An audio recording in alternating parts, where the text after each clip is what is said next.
ဒီနေ့ကတော့အိမ်ကကင်မရာမန်ညီမလေးကိုမျက်နှာလှုပ်တဲ့နေ့လေးပဲဖြစ်ပါတယ်။အသားတို့ကြော်လေးနဲ့တရက်သေးတုပ်လေးလှုပ်ထားမှာပဲဖြစ်ပါတယ်။ပထမဦးစွာအသားတို့လေးတွေကိုရေစင်းပြီးတော့ရေညှစ်ထားပါမယ်။ခဏလေးပဲစင်ရပါမယ်ရှင်။ဒီအသားတို့အမျိုးအစားကကြကြစေရင်ကြည်သွားနိုင်တာမလို့ပါ။မုံနစ်ဖြော်အတွက်ကျုပ်တစ်လုံးနဲ့ယူရဲမတစ်ထုပ်ကိုသုံးပါမယ်ရှင်။ရတာအတွက်ကြက်သားမုံနဲ့ငရုတ်ကောင်းမုံလေးပါထည့်ပေးထားပါတယ်။ပြီးရင်တော့အသားတွေထည့်ပြီးတော့နှဲပေးလိုက်ပါမယ်။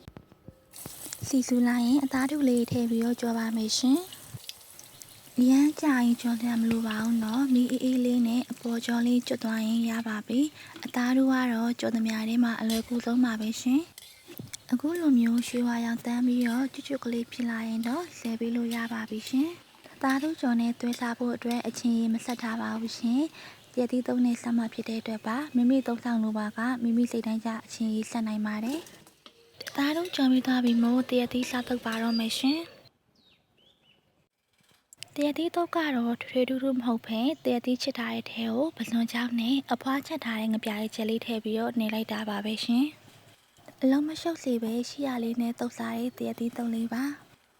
ကဲအခုတော့သုံးဆောင်လို့ရပါပြီရှင်အသားတို့ဂျုံလေးကိုတရက်သီးတုပ်ကအရေးလေးနဲ့တို့ပြီးတော့စားကြည့်ရလိုက်ဖန်နေရောပါပဲရှင်အဆုံးထိကြည့်ပေးကြတဲ့အတွက်ကျေးဇူးများတင်ပါတယ်ရှင်